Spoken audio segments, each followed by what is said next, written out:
Vacina Clínio Bacelar, cuidando bem de tudo que te faz bem. Expandir, modernizar com qualidade e excelência. Rede de postos Mariana. Combustíveis, troca de óleo, lavagem e lubrificação. Loja de conveniência, conforto e atendimento. Rede de postos Mariana. Rede de Mariana, vem pra cá. Qualidade e compromisso com você. Rede de postos Mariana, vem pra cá.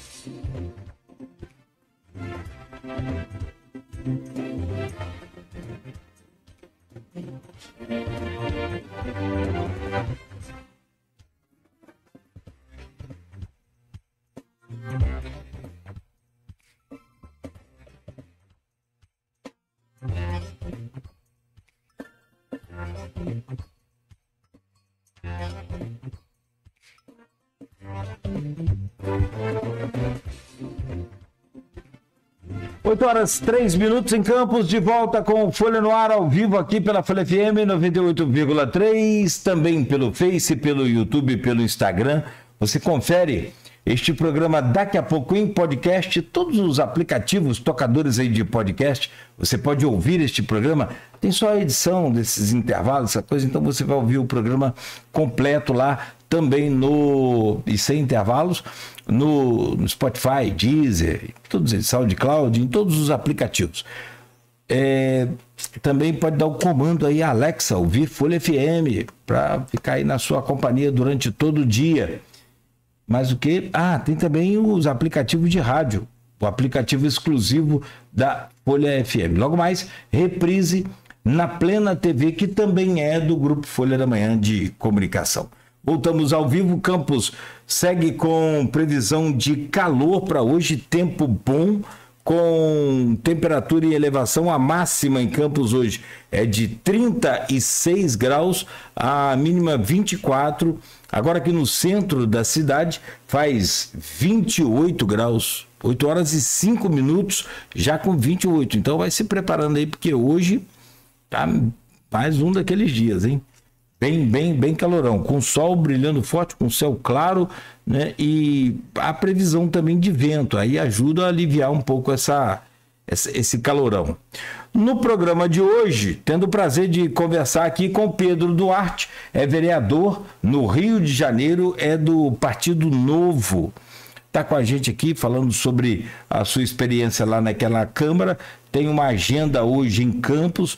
Estou conversando também com o Alexandre Bujaú, que também é do Partido Novo, foi candidato a prefeito em Campos na última eleição, e a gente fala com o Pedro, já falou aqui sobre essa questão da revitalização do centro, uma coisa interessante que ele falou, tem que ser atrativo para quem vai investir, se não for, não adianta. Acho que um outro detalhe também, já falei isso várias vezes com o Vladimir, sou extremamente defensor do parquímetro. As cidades todas têm parquímetro. Você paga 1 hora, 2 horas, você pode ficar o dia inteiro se você quiser, é só pagar. Não dá para ter estacionamento de graça controlado por flanelinhas e os caras estacionam o carro ali nos Correios, por exemplo, para dizer que está vendendo o carro. Sabia dessa? Que fica é como se fosse um outdoor, né? E vai ali de manhã cedinho, bota o carro ali e o carro fica ocupando a vaga. A gente tem também alguns costumes, culturas que precisam ser mudadas e que aí a gente entende também que não é fácil. O próprio dono da empresa, muitas das vezes, coloca o carro na vaga do seu cliente, que poderia ser do seu cliente. Então, é questão de trabalhar tudo isso e aí sim, o parquímetro daria uma dinamizada. Se a pessoa, eu venho trabalhar na rádio 5 horas da manhã, sai daqui 1 hora, aí fica esse tempo todo aqui com o carro parado ali e não gasta nada no centro. Quantos clientes poderiam ter vindo? 15 minutos aqui, 10 minutos, meia hora, 40 minutos na sua vaga, que você ocupou durante 6 horas. Mesmo que ele não faça nada de compra no centro, ele vem ao banco, ou um cartório, ou um documento, ele não vai ficar muito tempo ali para poder outra ocupar esse espaço. Enfim, aí é outra. Bom, vou lá no centro porque eu vou achar uma vaga. Seguramente vou achar uma vaga. E você não está inventando a roda, né, Cláudio? A gente está falando de algo que o Rio tem, São Paulo tem, Petrópolis tem, Teresópolis tem. Friburgo tem, cidade com 150 mil habitantes, nós temos 500 e tantos mil habitantes, cara. Então, precisamos pensar grande. Bom, ô, vereador, sobre essa questão da sua agenda hoje, você tem uma visita, você me falou internamente que não conhece ainda a nossa gloriosa UENF, motivo de orgulho para a gente aqui, sem dúvida nenhuma, né, Alexandre? Muito premiada, muito destacada. A UENF tem uma das coisas mais fantásticas que eu acho que é exclusividade. Professor da UENF, primeira coisa, ele tem que ser cientista.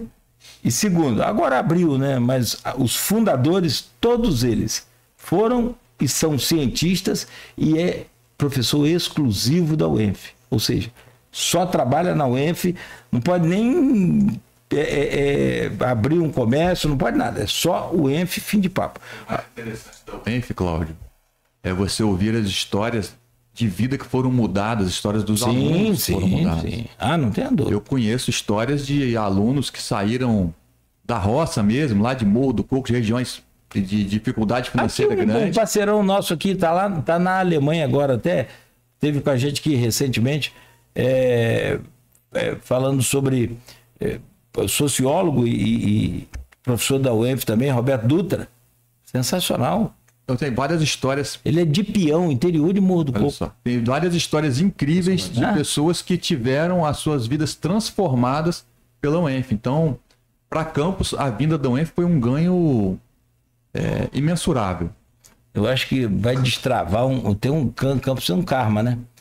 É a ponte. Acho que agora vai destravar esse karma da ponte. Tem 40 anos que nós estamos tentando uma ponte aqui para melhorar a conexão. A conexão com outros municípios, agora vai. Eu ouvi dizer que tem uma empresa de apostas aí querendo, tipo bet, assim, querendo colocar uma linha de apostas. Se sai ou não sai a ponte. Vai ser entregue se agora. Se sai ou não sai a Universidade da Baixada. Se sai ou não sai o Corpo de Bombeiros da Baixada. Porque tá lá... Ó, quando o Joãozinho Peixoto era vivo, eu apostaria que poderia sair. Gostava dele, do trabalho dele. Mas agora não perdemos dois, aliás, para a pandemia. Ele e o Gil Viana também, mas o Joãozinho eu apostava. Era deputado. E a conexão faz uma diferença muito grande na vida das pessoas, né? Você vê a duplicação aí da BR-101, a diferença que certamente fez, né, para a região de Campos. Meio cajuta essa... A outra que vai entrar na BET é sair o contorno de Campos. Também tá lá. Esse não vai sair, não. Tá lá para aposta também. Foi devolvido também. Bom, mas essa duplicação também é outra questão de... Você passa entre Casimiro e Macaé, não é duplicado. 50 quilômetros de chão ali, não é duplicado. Sua viagem acaba ali, fica ali o tempo todinho, mais 1h30, que você poderia levar aí meia hora. E é o bom que se o cara tiver condição e puder, ele pega o avião aqui em Campos. Ah, não. Avião não pega tem mais também. É verdade. Bom, vamos lá. Cláudio, hoje na nossa agenda tem a visita na Universidade Estadual do Norte Fluminense, na UENF. Muito animado para poder conhecer, porque fui agora reeleito vereador, né? Estou começando o meu segundo mandato, agora em janeiro de 2025. Meu primeiro mandato, claro, vereador da cidade do Rio, eu fiquei muito focado dentro da cidade, mas nesses 4 anos eu tive a oportunidade de conhecer na cidade do Rio muitas pessoas de diferentes cidades do nosso estado, né? E falo aqui de Campos, Baixada Fluminense, região serrana, Petrópolis, Teresópolis, o sul fluminense, Volta Redonda, e ver que tem muita gente com boas iniciativas, estudando muito, fazendo pesquisa de ponta, e eu constantemente, eu estava sempre ouvindo da UENF, a região de Campos, UENF, e aí, conversando aqui com os amigos do nosso partido na região, eu comentei que queria vir conhecer para poder ter acesso a esses estudos, poder fazer essa conexão com a cidade do Rio. Eu hoje sou presidente da Comissão de Ciência e Tecnologia, e aí, como você bem disse, né, a UENF com cientistas, com pesquisa de ponta, então eu me considerei no bom dever de vir aqui conhecer e estreitar essa relação, fazer essa ponte, ver como a gente pode fazer essa conexão. E eu estou caminhando também para assumir a Comissão de Assuntos Urbanos dentro da Câmara Municipal do Rio, estou trabalhando por isso, saiu até na imprensa, vai votar agora dia 17 de fevereiro, e a UENF também pode ser uma grande parceira nesse trabalho. Então, vou ser recebido hoje pela reitora, pela Rosana. Vamos visitar também o núcleo de estudos, né, desenvolvimento econômico. Então, temos algumas boas pautas para aproximar. No PES, professor Simar Chagas. Professor Simar Chagas também é outro campeão de audiência também. A solução para a integração do transporte do Rio sai da Tec Campus. Olha aí. E, claro, tem outra agenda também na Tec Incubadora. Agora é Tec Incubadora, que era a antiga Tec Campus, que tem, assim, já disparado aí várias startups de sucesso pelo Brasil e pelo mundo. Exato. Você vai conhecer lá o Henrique da Hora. O cara... Sim. Diz que unanimidade não é bom, tem que repensar esse negócio, porque, cara, é unanimidade, onde você vai. As universidades estão investindo muito nisso, de incentivar os seus alunos a, desde cedo, né, empreenderem. Então, isso começa com o movimento das empresas juniores, que também, né, tem aqui na universidade, tem na região. E depois, quando ele acaba de se formar e começa a sua empresa, as incubadoras são fundamentais para que ele tenha acesso a boas mentorias, a orientação, às vezes até um pouco de financiamento daquele primeiro capital, para dali se tornar uma grande empresa. E até você comentou de como a UENF mudou a vida das pessoas, o Buchaú também, e abre muitas portas. Nós estamos aqui na gravação do nosso estúdio, com o Hélio Seco, que é um grande amigo, e o vice-presidente estadual do Novo.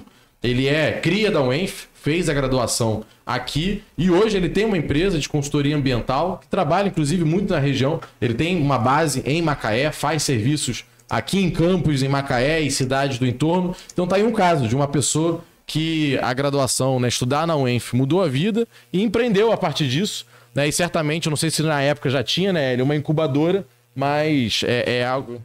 Assim que você saiu, foi criado. Mas certamente teria ajudado, talvez, ele ter começado um pouco antes ou ter acelerado. Mas nunca é tarde. Nunca é tarde. Não, pode participar diretamente ou indiretamente. É isso, então. Hoje ele vai estar com você lá, não vai?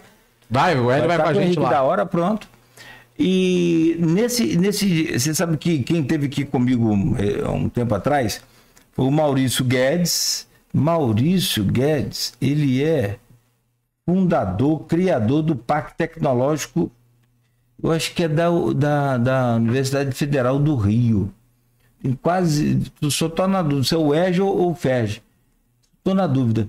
Mas ele hoje faz parte da pasta sua, de tecnologia do governo do Estado. Governo do Estado. Ele é subsecretário, enfim.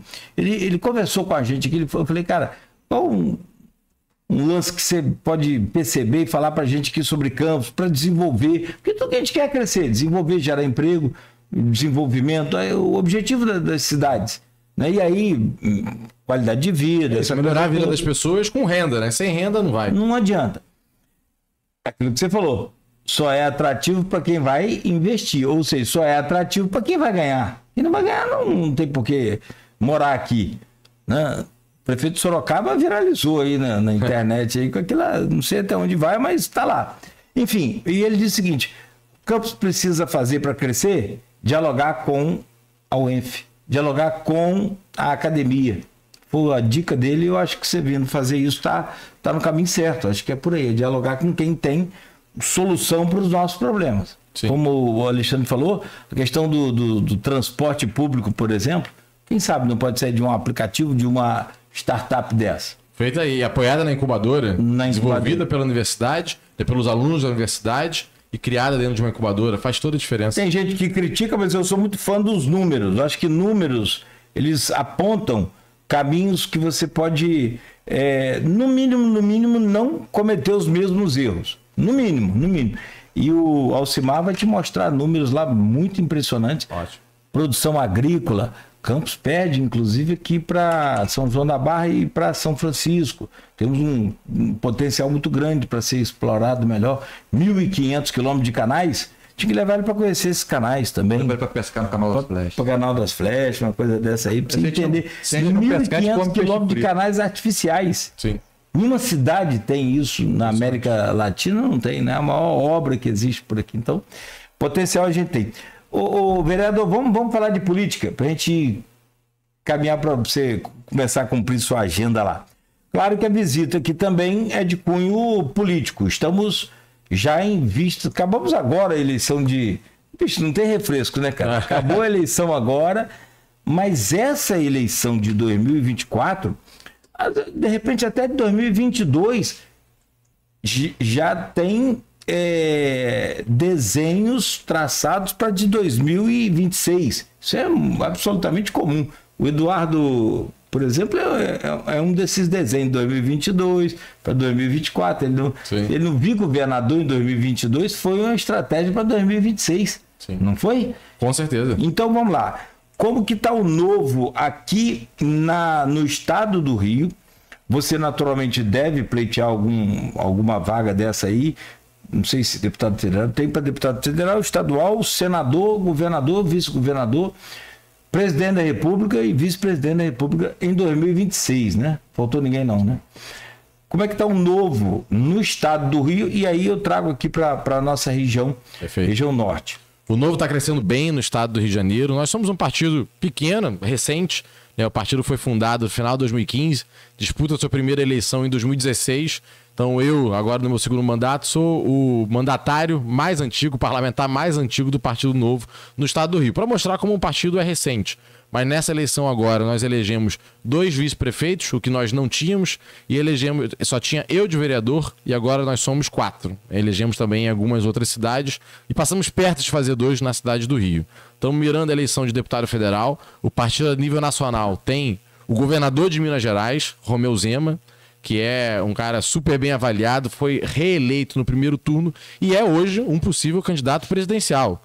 E aí não é só um desejo meu, estou dizendo que é comentado, né, em toda a imprensa nacional de que ele é um grande quadro para fazer essa disputa. Se para ganhar, vai depender, claro, de com quem ele vai estar junto, outros governadores, outros partidos, mas ainda que ele viesse sozinho, só pelo Novo, nós já estamos falando de uma candidatura que tem um bom percentual, que marca uma boa posição e ajuda o Partido Novo a bater a cláusula de barreira, elegendo deputados federais.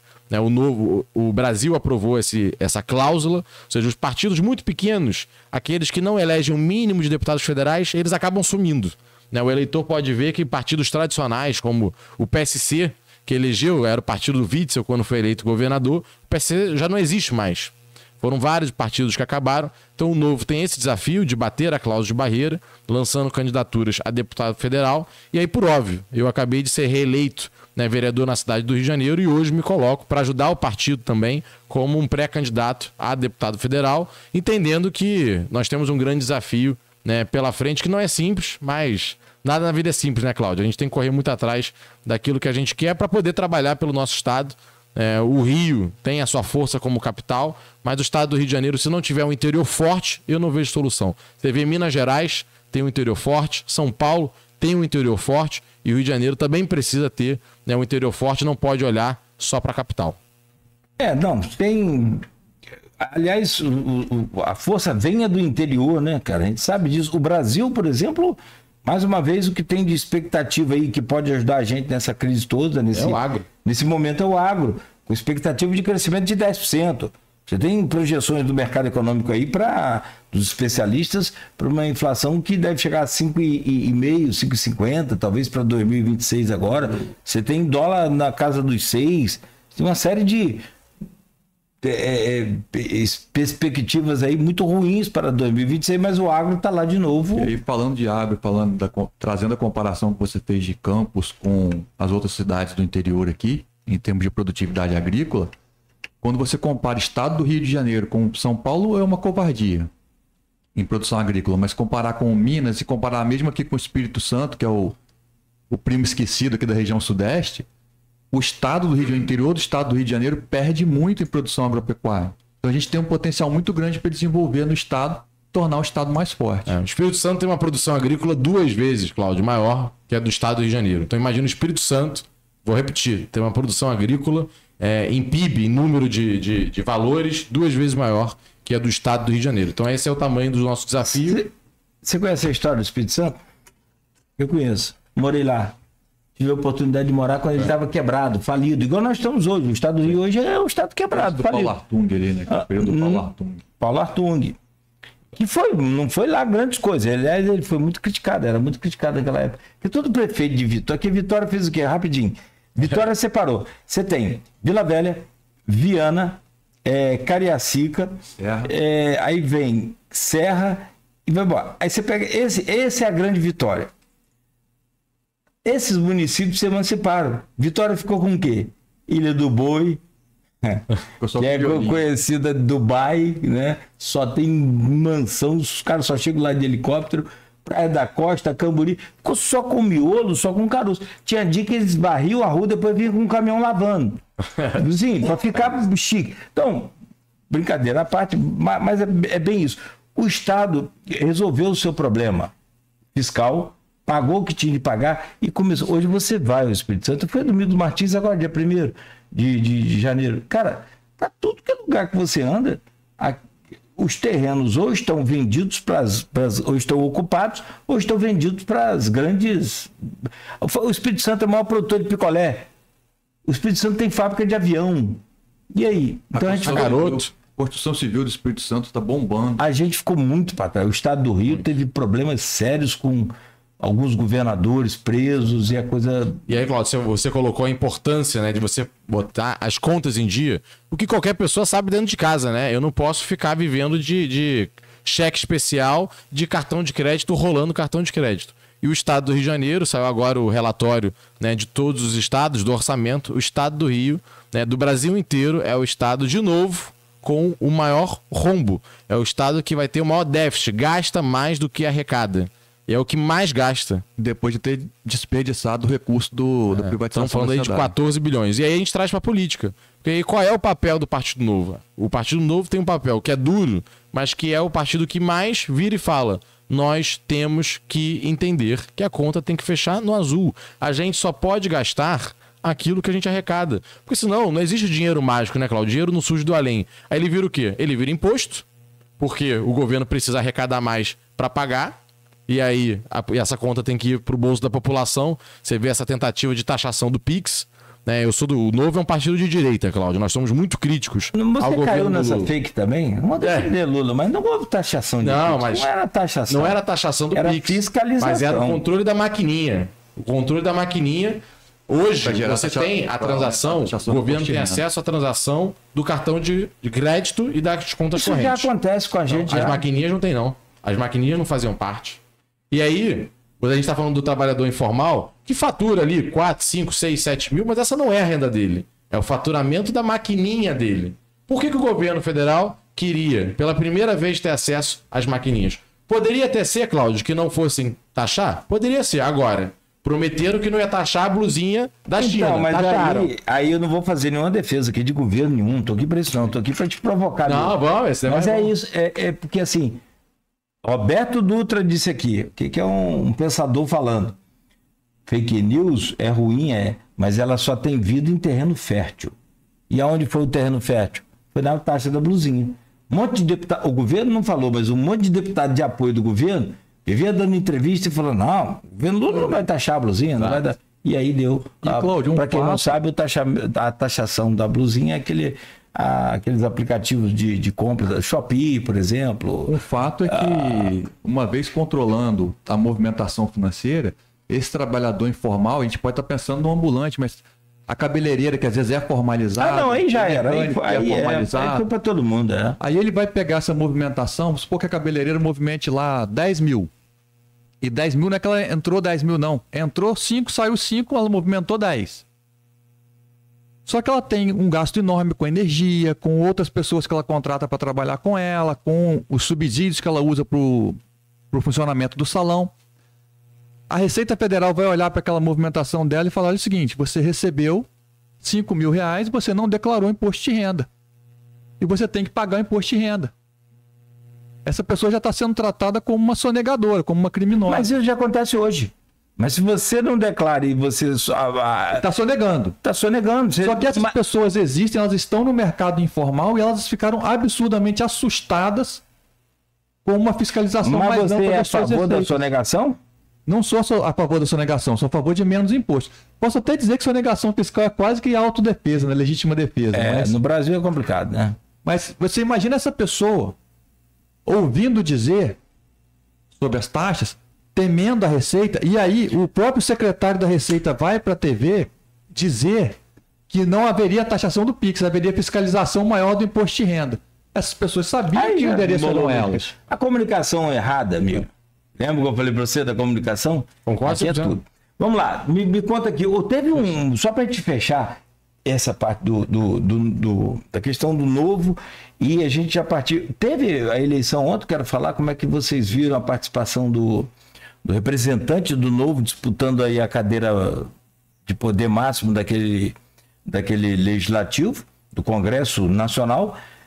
Mas antes eu queria só ir a São João da Barra. Você conheceu o Danilo? Claro. Teve com ele, chegou a fazer contato com ele, viu a campanha dele, como é que foi? Estaremos hoje com o Danilo, já venho conversando com ele desde antes da campanha. O Danilo foi o nosso candidato a prefeito em São João da Barra, teve 22%, é um cara jovem, independente, bem formado, bem graduado, cara que estudou, rodou diferentes cidades, já trabalhou, né, em Blumenau. Então um cara qualificado, baita quadro na cidade. Sabemos que não era uma eleição fácil de se vencer, mas 22% é voto, né, Cláudio? O rapaz foi bem lá. Quem escreveu aqui logo depois da eleição foi o Aloysio Abreu Barbosa, no blog Opiniões. Ele disse, olha, está ensinando a oposição de São João da Barra como se faz política. E a coragem de comprar briga, porque tem gente que vai virar e falar, mas qualquer um de oposição teria 20% dos votos. Por que eles não foram, então? Porque o Danilo foi o único que botou a cara? Porque teve coragem. Nessa eleição ele foi o único. Porque está disposto a comprar boa briga. E ainda dá opção para a população. E ainda abandonado pela oposição do São João da Barra, que se dizia oposição, e deixou ele sozinho. Não, ele veio sozinho, foi o único. Isso mesmo, isso aí. Agora, e aí, a Aloysio também escreveu, vou pegar essa escrita dele e vou lembrar. Ele também está cacifado para tentar aí quem sabe, uma pré-candidatura aí nas próximas eleições. Como é que vai ser essa emenda? Porque o Alexandre também, naturalmente, vai querer ser um candidato a deputado. Como é que vai ser essa costura aí? Pode ser com 2, com 3 candidatos? Como é que é isso? Se Deus quiser, Cláudio, porque uma andorinha só não faz verão. E qualquer partido ele é construído por pessoas, com S no plural. Imagina, ninguém vai se eleger deputado federal sozinho. Pouquíssimos deputados federais no Brasil fazem uma votação de que sozinhos se elegeriam.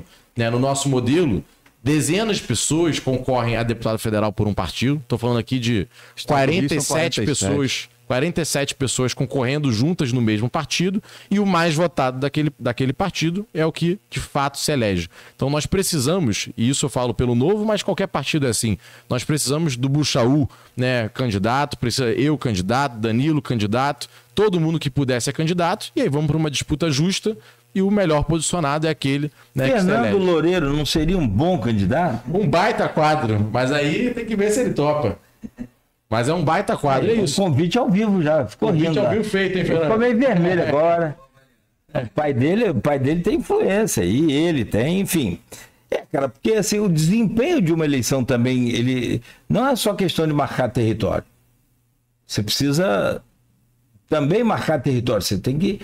Para 2028 é ali, mas 2026 passou por essa de 2024, como no caso de São João da Barra, né? Exato, às vezes uma boa candidatura de prefeito, como foi o caso do Danilo, é o caminho por uma disputa de estadual ou federal, e às vezes uma boa disputa de estadual ou federal é o caminho para ser prefeito na eleição seguinte. Então as eleições, elas naturalmente conversam entre si. A gente estava falando aqui do prefeito da cidade do Rio de Janeiro, Eduardo Paes, a eleição municipal... Como é que é a sua relação com ele lá? É boa, tem altos e baixos, Eu sou um cara que gosto muito de manter minha independência. E aí, naturalmente, quando eu vejo algo de errado, eu cobro, eu denuncio. E aí, não são as boas semanas que eu tenho com ele. Mas, ao mesmo tempo, eu não sou um cara de birra. Então, muitos dos bons projetos que o prefeito Eduardo Paes mandou para a Câmara Municipal, nós falamos alguns aqui, o Porto Maravilha, a recuperação do centro da cidade, eu votei a favor e não só votei, defendi. E defendi porque eu acreditava. Agora, quando eu discordo, eu também critico. Então tem semana que a relação tá boa, tem semana que a relação tá ruim, mas sempre mantendo o nível de diálogo. Não, se o Eduardo me ligar, eu atendo. Se eu ligar, ele me atende. A relação é sempre cordial. Como eu disse, alguns dias mais leves, alguns dias mais duros. Eduardo, nós vamos chegar lá para a gente falar de governador, mas Eduardo está ocupando o espaço, por exemplo, que aqui em Campos, que ocupou muito bem, foi o Vladimir, que é as redes sociais. No Rio, ele domina bem isso, ele ocupa bem, faz o seu marketing muito bem feito nas redes, e acredito que aquilo dê a ele ali um pouco mais de... Esse enfrentamento que ele vai para as ruas para conversar, aquilo dê a ele um pouco mais de não sei se é aprovação, não posso dizer aprovação, mas engajamento, não sei, só like, não sei, mas dimensionar o benefício daquilo lá na proporção do Rio de Janeiro. Nesse mundo das redes sociais de hoje é muito difícil você ser um prefeito bem avaliado se você não tiver uma rede social minimamente bem gerida, além, claro, de uma boa relação com a imprensa, para estar presente, né, na TV, na rádio, no jornal. Agora, o prefeito só fazer o bom trabalho, sem imprensa e sem rede social, acaba que não chega na população, né? Porque as pessoas estão ocupadas no dia a dia, saem cedo de casa, chegam tarde em casa e às vezes é no ônibus, né, que a gente está ali mexendo no celular e vê o que o prefeito está fazendo, né, num outro bairro que talvez você não visite tanto. E o Eduardo tá com uma desenvoltura boa nas redes sociais, tem que reconhecer. Alguns vídeos com bons roteiros, estava até aqui, né, no intervalo, né, comentando o vídeo do Entulho, o vídeo da praia. Ele lá no X, ele é danado, que esse pagode dele. Exato. O Entulho na praia, o som, o Entulho na praia não, o Entulho foi num bairro. O som na praia, o som na praia, né? Existem alguns prefeitos fazendo um trabalho muito bom de rede social, né? Tem o JHC, tem JHC também muito bom. O Topázio de Florianópolis. Os vídeos são engraçadíssimos. Às vezes você vê até um pouquinho de inspiração, para não dizer cópia de um do outro aí nas questões, mas tem alguns prefeitos com bom desempenho na rede social. Você acha que é desse prefeito de Sorocaba, já que estamos falando de rede social? É o Manga, salvo engano? Eu não sei. Aqui Vladimir dominou a rede de tal forma que todos os candidatos, inclusive o Alexandre, que ele fala petáculo, que quando vai comer alguma coisa, né? Esse bolo tá um petáculo. O Alexandre falou dele, cobrou dele aqui, queria que eu tivesse um governo com petáculo. Mas isso aí eu não falei, não. Isso é choro Não, isso aí eu não falei, não. É choro de quem não ocupou o espaço da internet. Não, isso aí eu não disse, não. O que eu disse é que a comunicação dele era muito boa e que eu queria ver no restante do governo todo o desempenho que ele tem na comunicação. E eu não vejo. 85% da população vê. Você está no meio. Mas vê só a rede social. Vê só a rede social. Deu 192 mil votos aí, pô. Mas é o que a gente comentou. Mas vamos lá, deixa eu perguntar a você sobre o Rio de Janeiro, sobre essa questão de Rio, estado do Rio ainda, outra cidade que aqui próxima a gente, a Macaé. Como é que está o Novo lá em Macaé? O Novo em Macaé, inclusive, é um dos partidos, é uma das cidades em que a gente existe há mais tempo. Né, infelizmente, nos últimos anos, a gente perdeu um pouco de filiado ali, então estamos reestruturando Macaé, muito a partir de Campos. Campos já é naturalmente, né, a grande capital da região, então provavelmente os nossos candidatos a deputado estadual e federal de Campos terão uma influência grande na região de Macaé, né, a menos que a gente tenha algum quadro relevante surgindo de lá. Você, Buchaú, tem acompanhado mais o caso de Macaé, aqui da região? Acompanho um pouco. Macaé tem pessoas novas chegando no Novo lá, empresários, inclusive, e tem potencial. O potencial do Novo Macaé é muito grande mesmo. A gente tem um trabalho sendo desenvolvido lá que vai dar, se não der frutos já em 26, com certeza em 28 trará. Macaé está numa rota de crescimento sensacional, espetacular. E só de termoelétrica são 10 previstas aí para os próximos anos. No ritmo em que está, Macaé ultrapassa Campos em quase todos os setores antes de pouco tempo. Não é? Muito grande. Mas a força política de Campos, isso aí não nega, insuperável. Vamos lá, e aí chegando então nessa questão do Congresso, antes de falar para governo, como é que vocês viram a eleição do Hugo Mota, né, que é do centro, declaradamente centrão, centro mesmo, e ficou muito bem claro para mim, assim, teve o apoio da esquerda, mas não tem compromisso nenhum com a esquerda, teve o apoio da direita, mas não tem compromisso nenhum com a direita, é centro, ele me parece muito independente e muito articulador esse Hugo Mota. Que ele pode ser um nome novo, que sai muito daqueles medalhões, né, antigos da política, mas novo não só na idade, que ele é o presidente mais novo da história da Câmara, tem 35 anos, mas ele é muito bom articulador, muito bem, tramita muito bem por todos os... Tanto é que teve 444 votos. E como você viu, o Marcel Van Hatten, que é do Novo, lá do Rio Grande do Sul, deputado federal com 31 votos. Bom, eu não sei o que o nosso ouvinte aqui acha, mas queria ouvir a opinião dele também, porque eu acho muito estranho, sempre me incomoda a gente ver alguém tá sendo enganado, porque uma chapa que tem o apoio do PT, né, do Lula, e tem o apoio do PL, né, o partido do Bolsonaro, alguma agenda ali não vai avançar. Alguém vai ser enganado. Alguém vai ser enganado. E infelizmente acabou esse modelo do Brasil, da força do Centrão, que cresceu muito, que o Centrão manda. Porque o PT, a esquerda sozinha não tem força para ganhar, a direita sozinha não tem força para ganhar, e aí, na verdade, a gente vive de um Frankenstein, que é um pouquinho de cada. E isso é muito estranho, até para grandes democracias pelo mundo, que o normal é você ter uma situação e uma oposição. E um vence, outro perde, e o parlamento tem uma agenda. Hoje o parlamento brasileiro, ele não tem uma agenda, nem de esquerda, nem de direita. Tem uma agenda de poder. Tem uma agenda de poder. E aí todo mundo, como todo mundo quer ter uma parte do poder, todo mundo junta, né, numa mesma candidatura, porque tem medo de ficar fora de comissão, tem medo de não ter acesso, né, ao poder. E aí o que o Marcel, que foi o nosso candidato a presidente, que é deputado federal, um dos mais votados do país, ele foi agora o segundo mais votado no Rio Grande do Sul, e na outra eleição tinha sido o primeiro mais votado, 200 mil votos, um caminhão de votos, pensa em disputar o Senado. O que ele fez, claro, ele não achava que tinha chance de ganhar, mas é muito o valor do novo. O Danilo, que a gente estava comentando dele em São João da Barra, ele sabia que era uma eleição muito difícil. O Marcel sabia que era uma eleição muito difícil. Ele queria marcar uma posição de, olha, eu tenho uma agenda que reformas para o Brasil crescer, abertura econômica, fiscalização em cima do governo, do PT, do Lula. Ele tem uma agenda. O candidato a presidente, Hugo Mota, tem essa agenda? Não tem. Então eu vou lançar minha candidatura para marcar a posição. E o que eu achei bacana, é claro, é uma boa votação, frente a 400 e pouco, claro que não é. Agora, o Novo tem hoje 4 deputados federais. E o Marcel teve mais de 30 votos. Então tem deputado que não é do nosso partido, que não concorda, também com isso, e votou. Foi isso então que eu vi aquele vídeo do ex-ministro da Agricultura.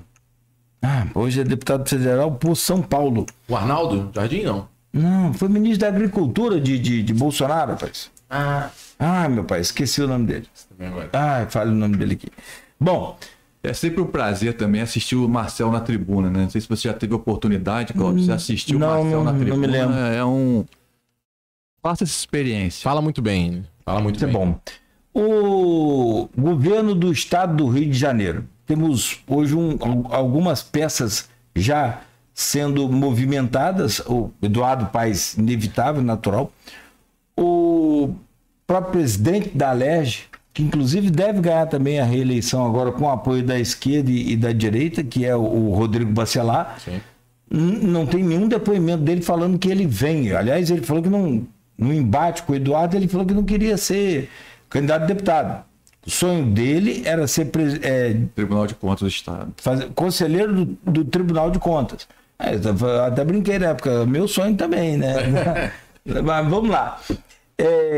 E aí, bom, tem outros nomes, a esquerda pontua também lá com alguns nomes, talvez Tarcísio, não sei, enfim.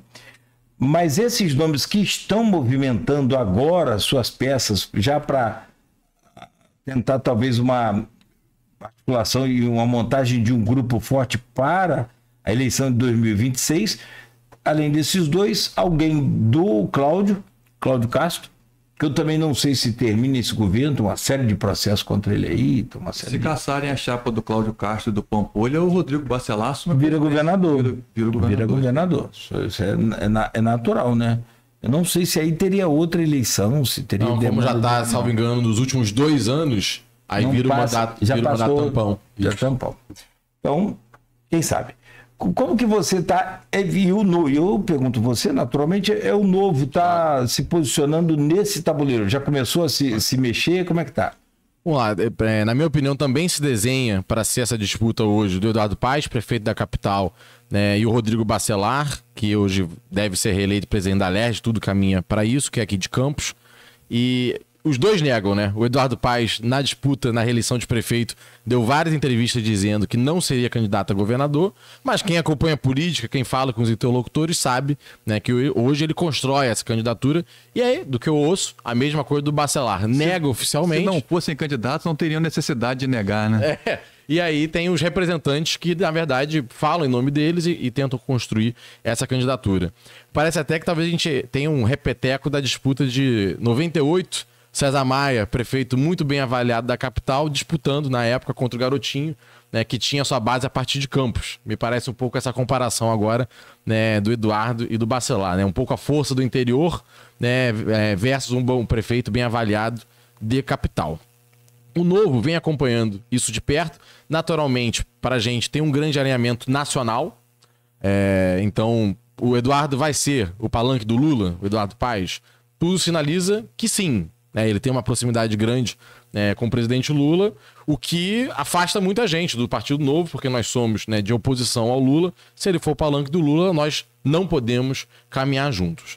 Ao mesmo tempo, também não temos hoje uma boa relação com o Bacelar, né? Temos uma forma de fazer política, de ver o estado do Rio de Janeiro diferente, então também não vejo o partido caminhando com ele. Ah, Pedro, vai caminhar com quem então?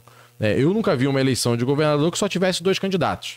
Sempre aparecem alternativas, como apareceu agora na Prefeitura do Rio de Janeiro, como já tivemos em outros anos. Então, conversamos com outros partidos para uma alternativa, uma terceira candidatura, caso o desenho realmente seja esse. Agora, o Washington Reis aparece também em algumas... não vi nenhuma pesquisa. Aliás, acho que nem tem nenhuma pesquisa. Eu não vi nenhuma não, mas fala-se do André Português, de Miguel Pereira. Tem alguns nomes que aparecem como possíveis candidatos, né, a governador. Porque é isso, eleição com 2 candidatos eu nunca vi. Não deve. Para governador, começando... Sempre aparece uma terceira, uma quarta... Ainda mais no Rio de Witzel, né? Ainda mais no Rio de Witzel. Mas aquilo eu acho que não acontece nunca mais. Aquele fenômeno, assim, do cara chegar... Aquele momento do Brasil era um momento muito diferente. Porque tinha um Bolsonaro ali, naquela onda daquele Bolsonaro, eu acho que ele surfou muito naquilo. Foi um momento muito diferente do normal, do habitual. Exato. Muito, completamente Agora, diferente. a questão hoje a gente tem certeza de que o Lula é candidato à reeleição? Não temos essa certeza. Não tem. Então, se o Lula não for, será que o Eduardo Paes vai ser o palanque do PT se não for o Lula? Eu não tenho essa certeza. Presidente da República? Não, eu digo, se o Lula não for candidato a presidente, entendi. E aí o PT lança o Haddad, lança a Gleisi, o Eduardo é o palanque deles? Eu não tenho essa certeza, não. E aí já é outra... E o Kassab deu uma entrevista, o Kassab é o presidente do PSD, que é o partido do Eduardo Paes. Ele deu uma entrevista essa semana dizendo que não tem certeza que se o Lula é candidato à reeleição, que hoje, né, o PSD poderia não caminhar, né, com o PT nesse caso. E aí ele fala até de candidatura própria, que tem o Ratinho Júnior, que é governador do Paraná, pontuou bem nas pesquisas. Ele cita o Ratinho Júnior como um grande quadro nacional. Então a gente pode ter muitas mudanças. A gente sabe que um ano de política aí é muito... Eu vi o Bolsonaro dando uma entrevista falando sobre os nomes, né? Zema, não, Zema é só liderança local, não sei quem... Se tem um cara que entende de política é o Kassab, né? O Kassab... E ele falou sobre o Ratinho Júnior, falou, esse aí pode ser sim um nome forte para 2026. Exato. Mas aqui em Campos, que tem essa tradição, essa força política que você falou, já tivemos, por último, agora 2 governadores, o Rosinha e o Garotinho e a Rosinha, nessa ordem, né? Tem agora o Vladimir Garotinho, que é filho do casal e que, segundo alguns especialistas aí e próprias pessoas que acompanham, que são do grupo, acreditam que o nome dele, se não... Teve gente que chegou a arriscar aqui uma chapa de Vladimir com Washington Reis, enfim, isso pessoas do grupo dele. Mas que se de tudo não for candidato a governador ou participar, pelo menos a conversa para a candidatura de um governador forte passa pela ideia, passa por uma conversa com o Vladimir. Você acredita nisso? Acredito nisso, porque ouço muito o nome do Vladimir como uma força não só mais municipal, mas se tornando uma força regional, e aí, independentemente, né, se consideramos a gestão boa ou não, nós temos que reconhecer quando o nome, né, começa a ser comentado. E eu já ouvi, inclusive, que o próprio Eduardo Paes cogitaria ele como nome para vice, seja pela força na região de Campos, seja pelo partido, né? O PP hoje é um partido muito disputado, né, pelas candidaturas, seja do Bacelar, do Eduardo Paes, do Washington Reis, é um partido grande, é um partido que tem prefeitos, que tem influência no Estado. Então você tem um nome forte como o do Vladimir e eventualmente trazer um partido grande para a coligação. Então, do que eu ouço, o Vladimir é sim um nome hoje comentado na política como nome para disputar. Aí tem que ver, né? Se é Senado, suplente de Senado, vice-governador ou apenas um apoio regional. Mas é sim um nome comentado que eu ouço lá no Rio de Janeiro. A briga dele com o Bacelar, depois daquele período de pacificação, se deve muito a isso, né? Também. A reunião com o vice-governador. E com o Eduardo Paes. Aqui o Eduardo chegou a trocar o comando do PSD e a forma como o PSD funcionava na cidade a pedido do Vladimir num gesto de aproximação. Então isso, são diferentes pessoas cortejando. E aí quando você vê diferentes pessoas cortejando, tentando aproximar, é porque tá com força. Lembra que eu falei com você negócio de eleitor brasileiro?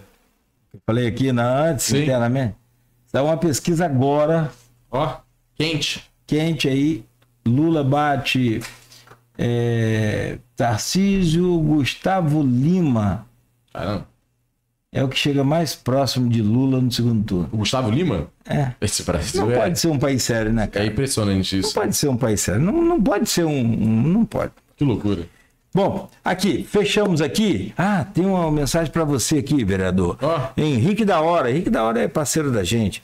Receberemos o vereador com muita alegria. Isso, estaremos juntos hoje. E também queremos receber os vereadores da cidade também. Isso aí que a gente fala do diálogo. Claro, perfeito. Amigo, te agradecer pela visita aqui. Prazer poder ter tido aqui essa visita, trocar essa ideia. Seja bem-vindo. Sempre que vier, agende lá um tempo para vir conversar com a gente. Com certeza, um prazer enorme, Cláudio. Queria agradecer aqui o espaço, né, da Folha FM. Muito obrigado mesmo. A gente sabe da força, né, da comunicação do dia a dia das pessoas que o rádio ainda tem. Então, para mim, é uma alegria estar aqui e que não seja a última vez. Tenho certeza que é a primeira de muitas. Venha sempre bem acompanhado aí, que você vai estar... Com certeza. E obrigado a todos aqui. Obrigado, Buchaú, também, né, por ter feito essa ponte, estar aqui na mesa conosco. Obrigado a toda a equipe. E obrigado, claro, aos ouvintes, né, que são as pessoas aqui com as quais a gente quer sempre estar conversando. Tá legal. Buchaú, obrigado pela visita também, pela presença. Estamos sempre juntos aqui, conversando mais, mas sempre bom, agradável conversar com você. Obrigado pelo espaço, Cláudio. Forte abraço, bom dia. São 8h49. Fechamos por aqui o Folha no Ar de hoje. De volta amanhã. Vamos continuar falando de política, né? O Tiago Virgílio amanhã é nosso convidado. Vamos ouvir os presidentes de partido. Começa essa movimentação política, né? Tem que ouvir aqui os presidentes de partido. Ele vai estar com a gente aqui, saber dele como é que fica esse cenário político agora também já começando a ser movimentado essas primeiras peças, mesmo que algumas mais acanhadas, mas já tem movimentos, e ele vai estar com a gente aqui amanhã. Fechamos por aqui, agradecemos a você, obrigado pela companhia no oferecimento de Proteus, Unimed Campos, Laboratório Plínio Bacelar, Vacina Plínio Bacelar, Rede Mariana de Postos de Combustíveis e Radmed Diagnósticos por Imagem. Baixe agora o aplicativo do Laboratório Plínio Bacelar e acompanhe os resultados dos exames. Verifique seu histórico,